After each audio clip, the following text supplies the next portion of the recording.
ಕರ್ನಾಟಕ ರಾಜ್ಯ ರಸ್ತೆ ಸಾರಿಗೆ ನೌಕರರ ಜಂಟಿ ಹೋರಾಟ ಸಮಿತಿ ಪರವಾಗಿ ದಿನಾಂಕ 5/8/2025 ಅನಿರ್ದಿಷ್ಟ ಕಾಲ ಸಾರಿಗೆ ನೌಕರ ಮುಷ್ಕರವನ್ನು ಕರೆ ಕೊಡಲಾಗಿದೆ. ಜಂಟಿ ಹೋರಾಟ ಸಮಿತಿಯು ಮುಷ್ಕರಕ್ಕೆ ಕರೆ ಕೊಡಲು ಕಾರಣ, ಸಾರಿಗೆ ಸಂಸ್ಥೆ ಪ್ರಾರಂಭವಾದಾಗಿನಿಂದಲೂ ಪ್ರತಿ 4 ವರ್ಷಗಳಿಗೊಮ್ಮೆ ವೇತನ ಒಪ್ಪಂದವು ನಡೆಯುತ್ತಾ ಬಂದಿತ್ತು. ಕಳೆದ 2020ರಿಂದ 24ರವರೆಗೆ ವೇತನ ಪರಿಷ್ಕರಣೆ 38 ತಿಂಗಳ ತಡವಾಗಿ ಪರಿಷ್ಕರಣೆ ಆದ್ದರಿಂದ 38 ತಿಂಗಳ ವೇತನ ಬಾಕಿ ಹಣವನ್ನು ಸರ್ಕಾರ ಸಂದಾಯ ಮಾಡಲೇ ಇಲ್ಲ. ನಂತರ 1/1/2024ರಿಂದ ವೇತನ ಪರಿಷ್ಕರಣೆ ಒಪ್ಪಂದ ಪ್ರಾರಂಭವಾಗಿತ್ತು.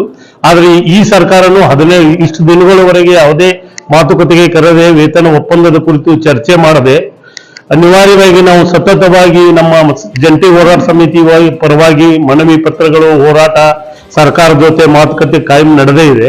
ಆದರೆ ಯಾವುದೂ ಪರಿಷ್ಕರಣೆ ಮಾಡದೆ ನಮ್ಮ ಮಾತುಕತೆಗೆ ಒಪ್ಪದೆ ಅನಿವಾರ್ಯವಾಗಿ ನಮ್ಮ ಜಂಟಿ ಹೋರಾಟ ಸಮಿತಿಯಿಂದ ನಾವು ಮುಷ್ಕರಕ್ಕೆ ಕರೆ ಕೊಟ್ಟಿದ್ದೇವೆ.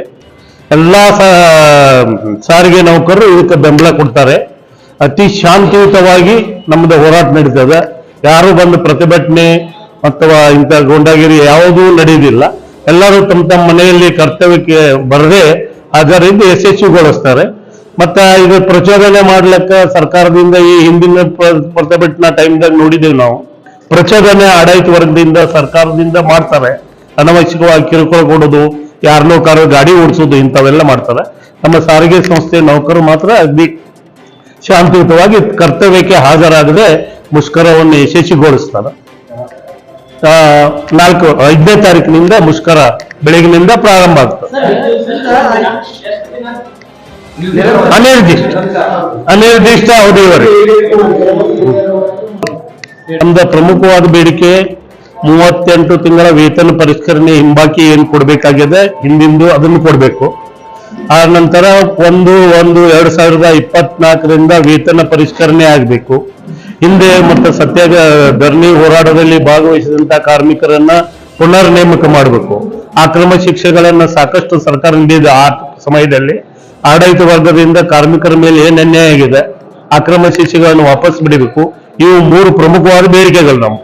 ಮತ್ತೆ ಈಗಾಗಲೇ ರಾಜ್ಯ ಸರ್ಕಾರದ 7th ಪೇ ಕಮಿಷನ್ ಇಫೆಕ್ಟ್ ಆಯ್ತು. ಅದಕ್ಕೆ ನಮಗೆ ಸರಾಸರಿ ವೇತನ ಮಾಡಿದ್ರೆ ನಾವು ಬಹಳ ಕಡಿಮೆ ಇದ್ರ ಬಗ್ಗೆ ನಮ್ಮ 25%ಕ್ಕಿಂತ ಹೆಚ್ಚು ಸಾರಿಗೆ ನೌಕರಕ್ಕಿಂತ ಇದು ರಾಜ್ಯ ಸರ್ಕಾರಿ ನೌಕರರಿಂದ ವೇತನ ನಮ್ದು ಕಡಿಮೆ ಇದೆ. ಮತ್ತೆ ಇದ್ರ ಬಗ್ಗೆ ಸಾಕಷ್ಟು ಸಲ ನಮ್ಮ ಮುಖಂಡರು ಎಲ್ಲ ಸರ್ಕಾರಕ್ಕೆ ಮತ್ತು ಆಡಳಿತ ವರ್ಗ ಗಮನಕ್ಕೆ ಕೊಟ್ಟಿದ್ದಾರೆ. ಮತ್ತೆ ತಾವು ಇನ್ನೊಂದು ಅಗ್ದಿ ಪ್ರಮುಖವಾಗಿ ಈ ಸರ್ಕಾರ ತಂದ ಯಾವ್ದ್ರಿ ಸ್ತ್ರೀ ಬಗ್ಗೆ ಸ್ತ್ರೀ ಯೋಜನೆಯೊಳಗ ಇವತ್ತ ಸನ್ಮಾನ್ಯ ರಾಮಲಿಂಗಾರೆಡ್ಡಿ ಸಾಹೇಬ್ರು ಒಂದು ಹೇಳಿಕೆ ಕೊಟ್ಟಾರ, ನಾವು 1000 ಮಂದಿ ಅಪಾಯಿಂಟ್ಮೆಂಟ್ ಮಾಡಿದೀವಿ ಅಂತೇಳಿ. ಆದ್ರೆ ಈಗ 1000 ಮಂದಿ ಅಪಾಯಿಂಟ್ಮೆಂಟ್ ಮಾಡಿದ್ದಾರೆ. ಇರುವಂತಹ ಬಸ್ಸು, ಇರುವಂತಹ ವ್ಯವಸ್ಥೆಯೊಳಗೆ ಮತ್ತೆ ಇದ್ದಂತ ಜನರೊಳಗನೆ ನಮ್ಮ ಸಾರಿಗೆ ಸಂಸ್ಥೆ ನೌಕರರು ತಮ್ಮ ಜೀವನ ಒತ್ತೇಟಿಕರ ಸೇವೆ ಸಲ್ಲಿಸಿದ್ದಾರೆ. ಇದನ್ನ ಸರ್ಕಾರ ಬಹಳ ಗಂಭೀರವಾಗಿ ಪರಿಗಣಿಸಬೇಕು. ಈಗ ನಾವೇನು ಸಂಸ್ಥೆಗೆ 1000 ಮಂದಿ ಅಪಾಯಿಂಟ್ಮೆಂಟ್ ಮಾಡಿವಿ, ಹೊಸ ಬಸ್ ತಗೊಂಡು ಅಂತ ಈಗ ಹೇಳ್ತಾರೆ.